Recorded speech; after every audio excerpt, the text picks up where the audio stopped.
Retour Jésus Christus, loué soit Jésus-Christ, Amen. Merci d'écouter la radio-télévision Fraternité Buenamutu en ce 18e jour du mois de mars l'an 2025.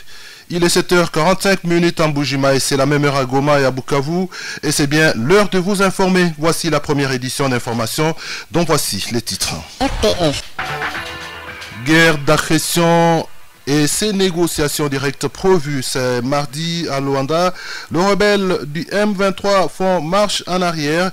Les raisons de cette position dans ces journaux, cependant, l'on note déjà que la délégation de la République démocratique du Congo se trouve déjà en Angola. Et donc, c'est ça le grand titre de cette première édition d'information. RPF. Radio Télé Fraternité, c'est l'actualité à la vitesse du monde. Cette édition d'information s'ouvre par la page du Vatican. Disons que le Vatican a publié le dimanche la première photo du pape François depuis son hospitalisation à Gemelli. François a concélébré la messe dominicale dans la chapelle proche de sa chambre au 10e étage de l'hôpital de Gemelli. Il a indiqué plutôt hier soir la salle de presse du Saint-Siège. Et puis la page du diocèse de Mbujimaï, c'est avec Ali Kazadi Moukole. Initialement prévu ce lundi, la procession mariale mensuelle est reportée à jeudi de la semaine en cours. L'annonce est du directeur de l'apostolat mondial de Fatima. Tout en s'excusant de ce désagrément, l'abbé Augustin Ngoyi signale que cette procession partira de Saint-Pie V pour chuter à Saint-Achille. Il demande à tous les enfants de Marie, tous les légionnaires et les amis du rosaire de se rencontrer à partir de 14h le jeudi. Il faut noter que ce report est consécutif à la neuvaine des prières organisée à Saint-Joseph de Bénin-Chibouaboua. Et comme on parle de cette neuvaine, 72 heures nous séparent de la fin de ces 9 jours de prière à Saint-Joseph de Bénin-Chibouaboua. En ce 7e jour, les chrétiens ont été nourris par l'abbé Philippe Kabeya sur le sous-thème Joseph, juif, croyant ou chrétien. Mais hier, dimanche, le père Albert Mutombo a décortiqué le sous-thème. Peut-on compter sur toi, Joseph?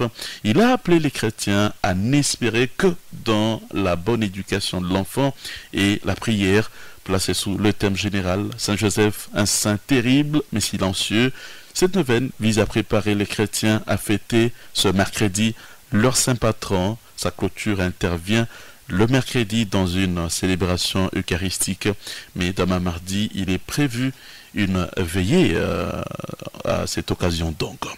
Les jeunes du doyenné de Lukelenge étaient hier, dimanche 16 mars, à Saint-André de Bakwansumpi pour leur messe d'ensemble et de prise en charge de la paroisse visitée. Cette messe était célébrée par l'aumônier des jeunes de Lukelenge, l'abbé Prosper Mbenga et 4 autres prêtres autour de lui. Dans sa prédication, l'homme de Dieu a invité les jeunes à être des modèles dans leur vie à l'image de Jésus. Vous devez aussi changer votre comportement partout où vous vous retrouvez, a-t-il souligné lors des offrandes ou de la compétition. C'est la paroisse Yezumu Pandishi qui a pris la première place. Elle était suivie de Saint-Kizito. Le doyenné de Lukelenge est constitué de cette paroisse: Saint-Kizito, Yezumu Pandishi, Saint-Victor, Saint-Jérôme, Notre-Dame des Lourdes et Saint-André. Remerciez Dieu pour que nous sommes, parce que nous sommes ses enfants, et se préparer à célébrer la Pâque. C'est l'objectif de la messe dite dimanche au petit séminaire Saint-Thomas d'Aquin de Lukelenge par l'abbé Jean-de-Dieu Badibanga Mwambi. En cette deuxième semaine de carême, le recteur du petit séminaire a montré aux chrétiens que le temps de carême est un temps de prière et d'amour. Pour lui, le carême est un temps favorable et aussi de combat. Poursuivant, Badibanga Kamboa a montré que c'est par la foi, pour sa foi, que Dieu a noué l'alliance avec Abraham. Ainsi, c'est par le baptême que nous nouons l'alliance avec Dieu. Pour conclure, il a montré que notre patrie, c'est le ciel, mais pour y accéder, il faut de l'obéissance et de la fidélité dans la parole. Cette messe avait réuni tous les amis du petit séminaire Saint-Thomas d'Aquin de Lukelenge. Après cette célébration, ils ont effectué une visite guidée des bâtiments réhabilités de cette institution des formations du clergé du diocèse de Mbuji-Mayi. La prochaine rencontre est prévue au mois de mai 2025 prochain. RTF. L'actualité, c'est nous.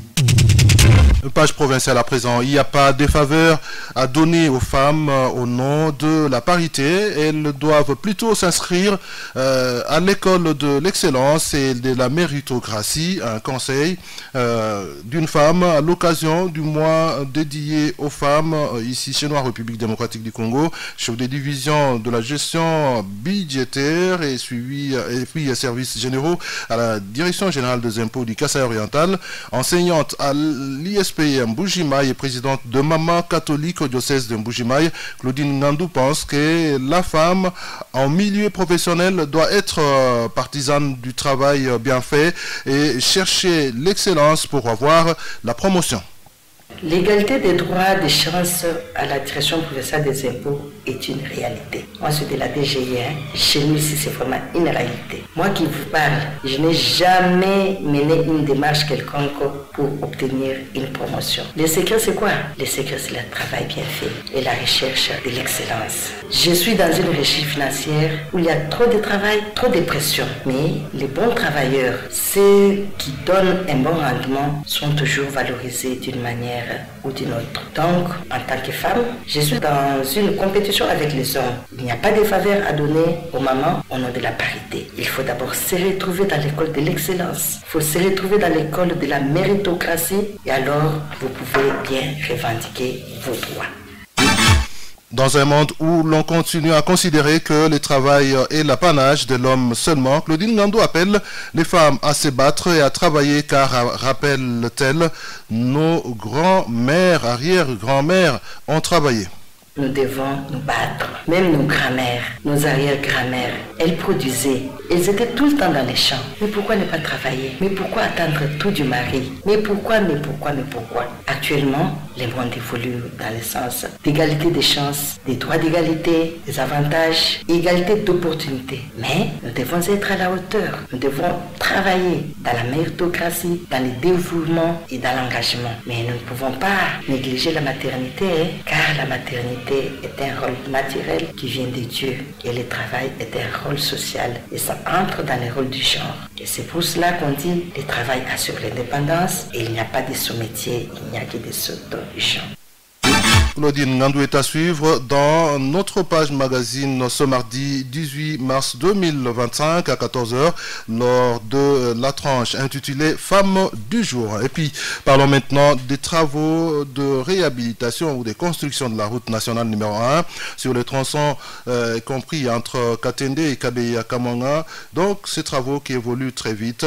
L'affirmation est du coordonnateur de l'entreprise GMC qui exécute les travaux, à en croire Médard Mutombo, depuis le 21 décembre 2024 jusqu'à ces jours. Donc depuis le 21 jusqu'à ces jours, les travaux d'assainissement ont été déjà réalisés sur une distance de 2,5 km. À l'allure où évolue le projet, croit-il, il est possible de le terminer dans les délais impartis. On écoute à ces sujets le coordonnateur Médard Mutombo. Le projet de la RM1, donc la route nationale numéro 1, c'est un projet de 18 mois pour 15 km. Nous l'avons commencé le 21 décembre, nous l'avons commencé de l'année passée. Et à ce jour, nous avons déjà réalisé les travaux d'assainissement. Nous avons construit un caniveau de 2 km 500 déjà. On attendait le ciment qui venait de Lubumbashi. Il vient d'arriver. Les camions sont en route vers Kabeya-Kamanga en ce moment. Et donc, c'est un projet qui va vite. Je pense que c'est possible que dans les délais qui nous ont été impartis, on puisse le terminer. Nous l'exécutons à partir de Kabeya-Kamanga jusqu'à Katende et ça fait 15 km. Parlons tout à fait autre chose maintenant. Les écoles primaires de la République démocratique du Congo débutent les examens de deuxième trimestre ce jeudi 20 mars 2025 au niveau de l'école primaire Kachala Bonzola 1A. La révision de cours a commencé depuis le mercredi 12 mars passé et va terminer le mercredi 19, donc 19 ça sera demain. Et pendant cette période, nous faisons le suivi des enseignants et encadrons les élèves à bien affronter les examens du deuxième trimestre, a indiqué la directrice de cette école primaire de la société minière de Bakwanga. Cathy Lusamba appelle les élèves à relire leurs notes pour ainsi réaliser des bonnes cotes à la fin de ces examens. Et puis l'instabilité de l'énergie électrique au Kasaï oriental. Les calvaires revient depuis le week-end dernier. La clientèle de la Société nationale d'électricité est plongée dans le noir.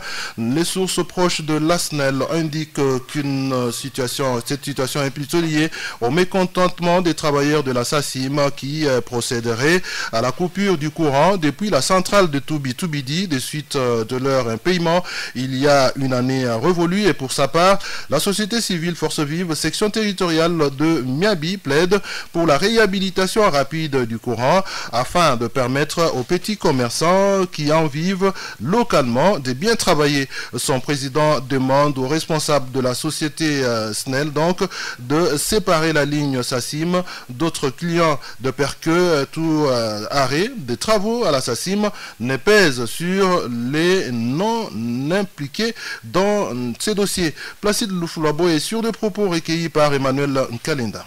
Pour la société civile, cette coupure vient enfoncer la population du territoire de Miabi dans une misère sans précédent.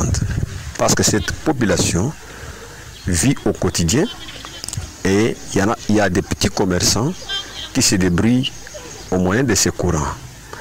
Par la même occasion, la société civile de la RDC demande à la direction provinciale de la SNEL de pouvoir résoudre cette situation pour que des prochaines coupures, pour que des coupures pareilles ne reviennent plus prochainement.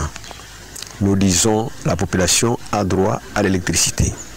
S'il y a des problèmes particuliers entre la société SACIM et le gouvernement de la République, cela ne peut pas cautionner les paisibles citoyens qui vivent de ces courants, qui font des commerces à partir de ces courants pour des raisons qui ne les concernent pas. Pour trouver une solution palliative et définitive, la société civile de la RDC suggère à la direction provinciale de la SNEL de pouvoir faire la part des choses, c'est-à-dire de partager les lignes, réserver une ligne à la population et une ligne à l'entreprise pour qu'en cas d'arrêt de travaux, comme nous venons de le constater à la SACIM, que la population qui jouit de ces courants ne puisse pas connaître une coupure sans information, sans explication. À noter que cette coupure du courant des Toubi-Toubidi ne permet pas non plus à la Régie des eaux de desservir en eau potable ici dans la ville de Mbujimayem. Et puis parlons maintenant de cette décision du gouvernement congolais de négocier directement avec le M23 qui fait réagir la classe politique du Kasaï oriental d'après les députés provinciaux Cyril Tshilombo en prenant la décision d'envoyer les délégués du pays aux discussions à Luanda plutôt. Le président de la République étant la personne la mieux informée sur la situation dans l'Est a trouvé l'intérêt général du peuple meurtri depuis des lustres. Il dit être derrière cette démarche pour la recherche de la paix, mais il en appelle à la vigilance dans des discussions pour ne pas retomber dans les erreurs du passé. On écoute Cyril Tshilombo.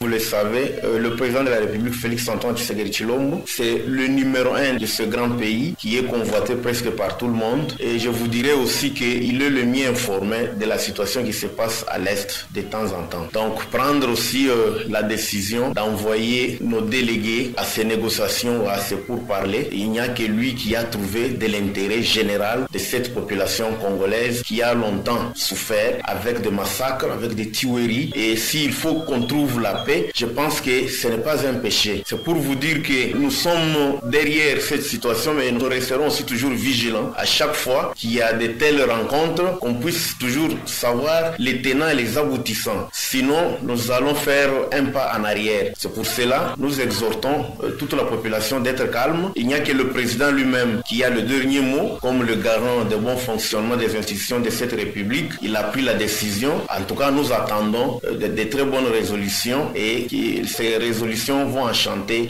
tout un peuple congolais. De son côté, l'acteur politique symphorien Dibou indique que c'est le Rwanda qui vient négocier sous le masque du M23 pour lui. Le Rwanda, déjà affaibli et neutralisé par la batterie de mesures et sanctions lui infligées, n'a d'autre solution que de dialoguer. On écoute symphorien Dibou. Je comprends qu'il y a quelque chose qui a changé, même en dernière position. Mais là, il faut faire attention. Ces négociations vont se dérouler d'une façon ou d'une autre avec les Rwandais, mais sous les masques. Parce qu'au fond, vous avez suivi que la coordination de M23 s'est plaignée que l'invitation de l'Angola n'est pas passée par elle pour lui permettre peut-être d'échanger. Ça signifie la coordination s'est plainte, entre parenthèses, que l'Angola a semblé les ignorer. Parce que la personne qui est proposée comme représentant de ces criminels de M23, vous sentez, c'est pas un secret de polichinelle. Il est quelqu'un d'une origine douteuse. Il est suspecté de Rwandais et à 90%, il est considéré comme le représentant direct du Rwanda, le représentant direct de Paul Kagame. Et c'est pratiquement le Rwanda qui sera dans ces négociations, mais masqué sous la terminologie M23. Et quand vous regardez l'avancée significative sur le plan diplomatique, les sanctions et les condamnations qui continuent à se déferler sur le Rwanda, dire encore que la RD Congo va directement négocier avec le Rwanda, c'est encore brûler le Rwanda parce qu'au fond, le Rwanda est déjà neutralisé sur le plan diplomatique avec des sanctions qui tombent maintenant. Et vous sentez que Rwanda là, c'est une agitation maintenant. Et pour sa part, l'ingénieur Christian Tchamala, secrétaire exécutif fédéral du MLC, Fédération du Kassa oriental, ne trouve pas d'inconvénient à dialoguer car ce peuple a besoin de la paix. Cependant, il exhorte la partie congolaise de mettre en avant-plan les intérêts du souverain primaire et donc des intérêts de la République démocratique du Congo pour ne pas commettre les erreurs du régime Kabila. On écoute Christian Tchamala. Un dialogue direct avec le M23 allait avoir lieu, que ce soit dans la formule de Nairobi, le processus inachevé, ou l'actuel processus qui sera déclenché à Luanda, en Angola. Mais ce qu'il faut souligner, notre pays, notre peuple a besoin de la paix. Et étant membre d'une grande formation politique républicaine, nous ne voyons pas de l'inconvénient dans ça. Cependant, nous demanderons, moi personnellement, à la partie congolaise qui représentera l'État congolais à ces négociations, de mettre devant les intérêts de la République pour ne pas reproduire les erreurs du régime de Joseph Kabila. Tous les Congolais, ça il faut les retenir, nous insistons, tous les Congolais doivent savoir qu'aujourd'hui négocier avec le M23 ne devrait pas réduire ce conflit à un conflit congolo-congolais. Ça sera une grande et grave erreur stratégique car nous sommes un pays agressé par les Rwandais dans toutes les instances, dans toutes les assises. Nous devrions nous assumer et dire haut et fort que nous sommes un pays agressé par notre voisin qui est le Rwanda. Rappelons que le président de la République démocratique du Congo, par les billets de sa porte-parole Tina Salama, a annoncé qu'il enverra une délégation à Luanda pour participer aux négociations directes avec le M23, chose faite. Vous allez découvrir cela dans la deuxième partie de cette édition.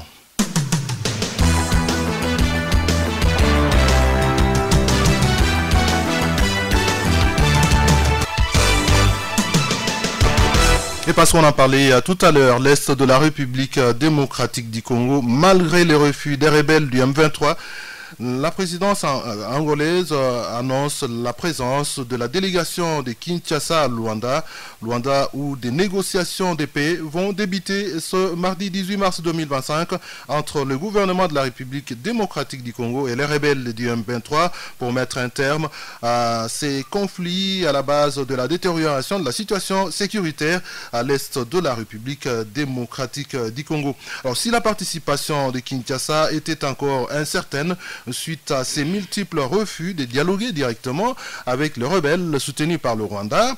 La présidence angolaise annonce déjà la présence de la délégation du gouvernement de la République démocratique du Congo à Luanda, capitale de l'Angola. Et puis, autre chose, toujours dans ces dossiers des négociations directes entre le gouvernement de la République démocratique du Congo et les rebelles du M23, ces derniers viennent de faire marche en arrière. Le mouvement rebelle a annoncé ce lundi 17 mars son refus de prendre part à ces négociations. Il dénonce ainsi des sanctions individuelles prises contre certains de ses membres par l'Union européenne. Les dirigeants de ce mouvement affirment que ces sanctions compromettent le dialogue et rendent impossible le pourparler tant attendu. Et puis les travaux de ministre des Affaires étrangères de la communauté de développement de l'Afrique australe SADC et de la communauté de l'Afrique de l'Est EAC se sont ouverts ce lundi 17 mars 2025 à Harare. Nous sommes au Zimbabwe. Il est question au cours de la réunion d'examiner le progrès réalisé dans la mise en œuvre des décisions du gouvernement, en fait du sommet conjoint de chefs d'État et gouvernement du 8 février 2025 tenu à Dar es Salaam en Tanzanie.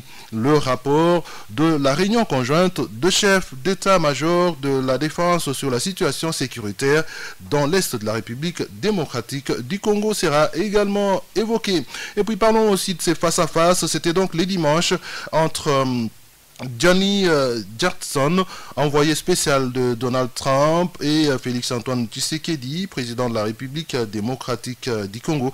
L'agression de la République démocratique du Congo par le Rwanda était donc au centre de ces entretiens. Au sortir de l'audience, Ronnie Jackson a indiqué que la souveraineté et l'intégralité de la République démocratique du Congo, les deux doivent être respectés par tous, parlant de la venue des investisseurs américains en République démocratique du Congo. L'envoyé spécial de Donald Trump a montré qu'ils vont travailler pour que la paix revienne en RDC, car sous la paix, les investisseurs ne peuvent pas, sans la paix plutôt, les investisseurs ne peuvent pas arriver. L'invité. Voilà donc l'invité de cette édition d'information, la première sur la chaîne catholique du diocèse de Mbuji-Mayi, c'est Louis Moulumba Sanza. Louis Moulumba nous amène aujourd'hui une réflexion, le chant à bois, la caravane passe. Bonjour Louis. Bonjour Victor. La réflexion de ce mardi va tourner autour de cet adage qui stipule les chiens aboient, la caravane passe. Oui, le chien est un animal domestique qui vit près de l'homme. Il sert à la chasse pour attraper le gibier et aussi surtout comme gardien de la maison, gardien de la parcelle, pourquoi pas le quartier. Il est un animal fidèle à son maître et aussi à ceux qui lui sont proches. Mais le chien est contre la présence des ennemis, la présence des étrangers et parfois les visiteurs qu'il ne connaît pas. Le chien est contre les voleurs et les êtres suspects. Pour cette dernière catégorie, l'animal gardien ne supporte pas leur présence. Mais la caravane, c'est un groupe de personnes qui voyagent ensemble, parfois sur les charrues, tirés par les chevaux, et qui passent à travers une contrée étrangère ou qui traversent un village, un quartier pour aller ailleurs. Alors, lorsque cette caravane passe, soit pendant le jour, soit pendant la nuit, les chiens qui ne supportent pas sa présence, il se met à aboyer, à gronder. D'où cet adage, les chiens aboient et la caravane passe. Qu'est-ce que cela veut dire? Pour notre pays, la RD Congo, il y a des étrangers auxquels se mêlent certains originaires pour être dans la caravane. Et nous, les véritables autochtones du pays, nous devons les chasser, qu'ils passent dans la caravane avec leurs caravanes et qu'ils ne dérangent pas nos constructions, nos champs, nos cultures et nos richesses. Chassons-les, qu'ils aillent très loin de nous, pour qu'ils ne pillent pas notre patrimoine, pour qu'ils ne volent pas nos richesses, pour qu'ils ne volent pas nos trésors, car ce sont des voleurs, des étrangers. Ils passent à travers leurs caravanes. Nous devons nous armer contre eux pour qu'ils ne sapent pas notre dignité et nos droits. Ils nous sont nous et intimons de l'ordre à nos gardiens de les aboyer et de les bousculer forcément et qu'ils aillent chez eux dans leur pays. Très cher peuple congolais, défendons notre pays contre ses ennemis. Merci à vous, Louis Moulumba Sanza. Je rappelle que vous êtes écrivain congolais. Merci, je le suis. Ainsi s'achève, mesdames, mesdemoiselles, messieurs, cette première édition d'information sur la chaîne catholique du diocèse de Mbujimaï. La guerre d'agression et ses négociations directes prévues ce mardi à Luanda. Les rebelles du M23 font marche en arrière pendant que la délégation de la République démocratique du Congo se trouve déjà à Luanda. Information à suivre également sur la chaîne YouTube de la radio-télévision Fraternité Buenamuntu. Fraternité Buenamuntu, c'est bien le nom de cette chaîne YouTube. Je crois que dans les minutes qui suivent, vous allez bien sûr suivre également cette édition d'information sur votre radio, mais cette fois-ci en ligne. Fraternité Buenamuntu, c'est votre radio. Merci de nous avoir suivis.